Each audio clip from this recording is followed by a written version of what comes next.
PlayStation is just a plastic box without content. That isn't a quote from an angry Xbox fan. That is exactly how PlayStation CEO Hideki Nishino views his own hardware.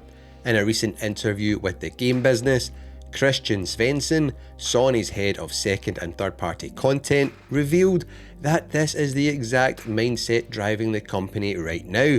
Sony is dropping a massive reality check regarding the future of the PlayStation 5, openly admitting that third party developers are officially the lifeblood of the entire PlayStation ecosystem. But right as Sony publicly admits how desperately they need outside studios to keep the lights on, the developer behind one of the PlayStation 5's absolute best exclusive games just dropped their financial report, which had some interesting news in it. Shift Up, the creator of Stellar Blade, have officially confirmed they are walking away from Sony's publishing umbrella for the sequel. Today, we need to talk about a massive shift happening behind the scenes because honestly, I think Sony is making a massive, arrogant mistake here.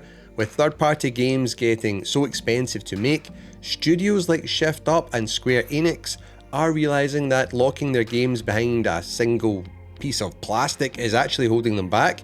And if third-party exclusives are dying, that makes Sony's own first-party exclusives more important than ever.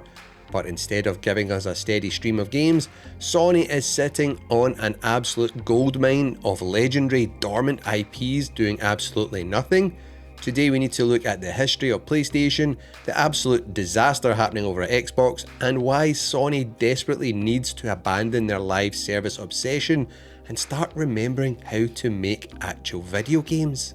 Let's start with exactly what Sony is saying behind closed doors. In that same interview with the game business, Svensson laid their strategy completely bare. He noted that third-party games are the lion's share of their content.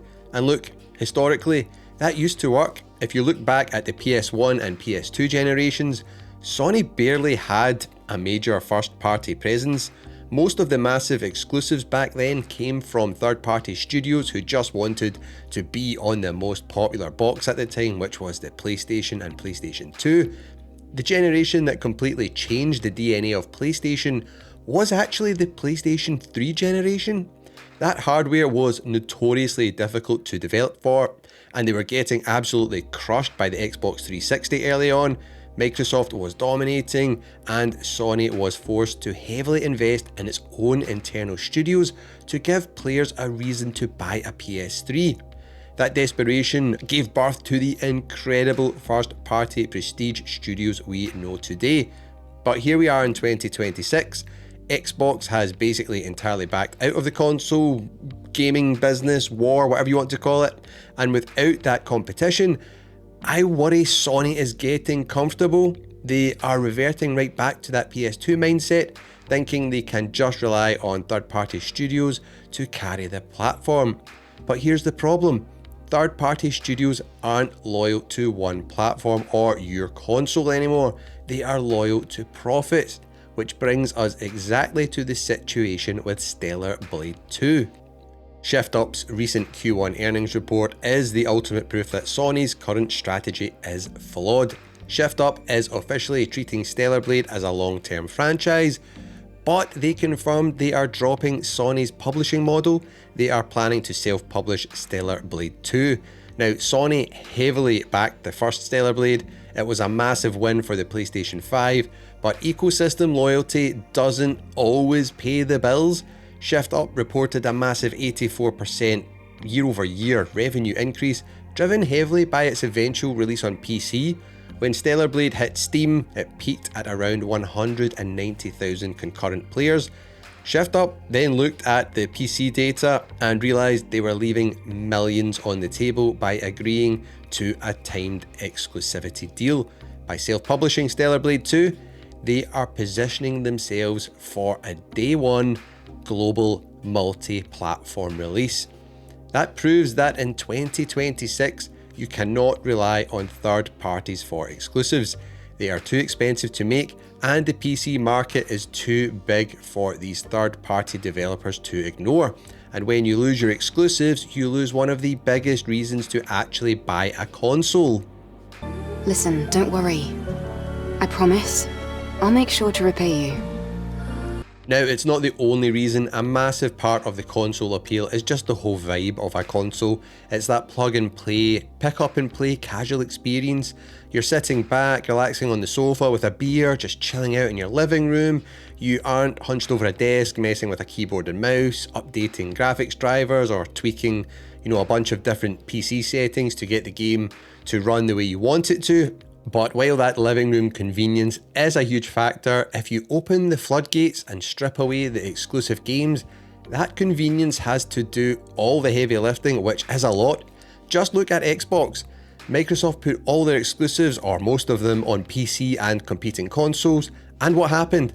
Their hardware sales are in the toilet. Every quarter, Xbox hardware sales drop another 30%, and gamers were left thinking, why would anyone buy an Xbox when you can buy a PlayStation and play both PlayStation and Xbox games? The convenience is great, but exclusives are what truly drive console hardware adoption. I know a lot of you might not like that, but trust me people, it really is the case. If Sony wants to survive the rising costs of gaming, they need to stop trying to build consoles that chase high-end PC specs, in my opinion, and they need to focus much more on the games within their walled ecosystem. Yes, the massive blockbuster masterpieces like God of War and The Last of Us and Spider-Man and Wolverine are incredible, but they take like 6 years to maybe even like a decade to make. Sony cannot survive on one massive drop every few years. They need to look, I think, over at Nintendo for a bit of inspiration.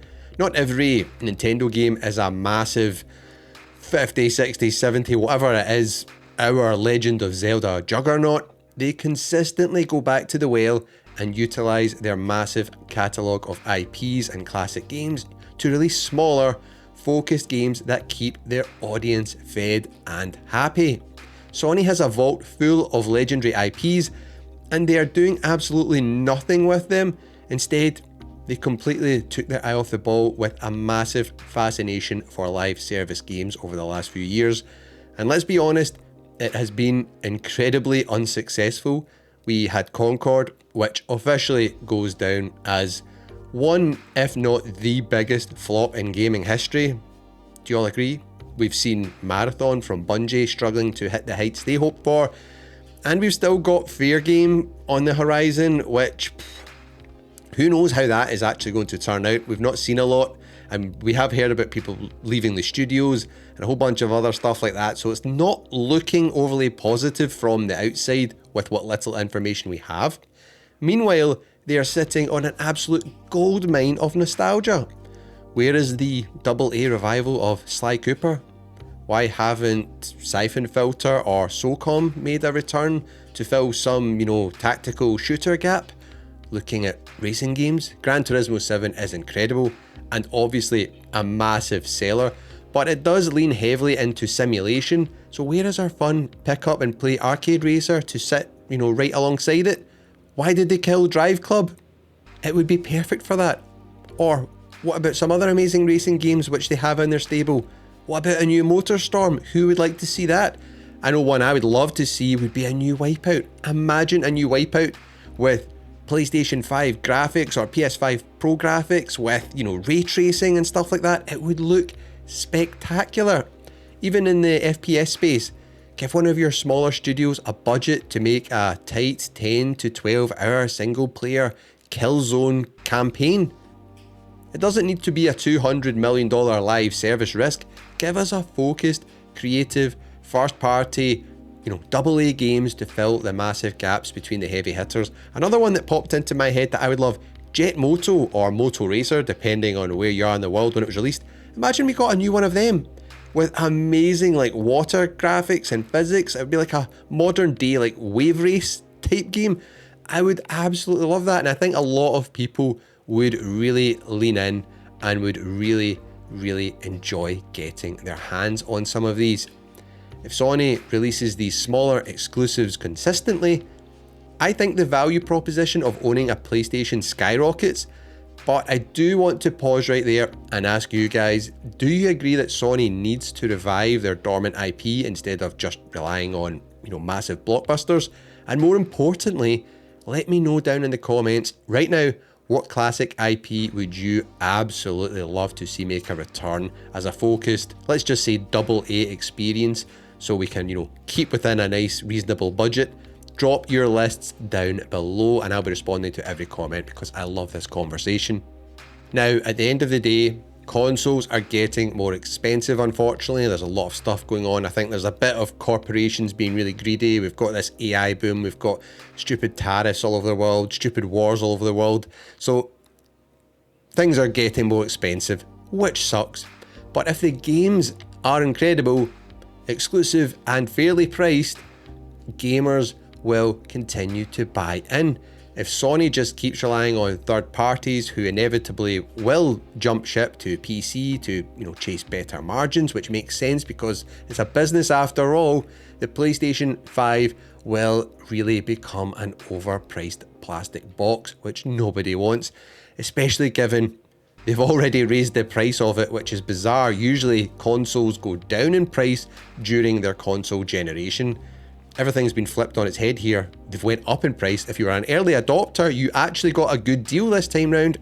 And it seems like every other month we keep hearing about PlayStation Plus getting a price rise, which scares me because I also worry that in the future, with hardware becoming more expensive, they start trying to push more and more cloud streaming for people, which sounds great because cheaper cost of entry, maybe you don't actually need a PlayStation to stream your games, but then they lock you in and you better believe that subscription services, the one just undeniable factor of them is they always get more expensive. They may start off cheaper, but they will gradually get more and more and more expensive, and they control, what goes into them. So who knows how, will the quality and the value proposition go up with that increased price?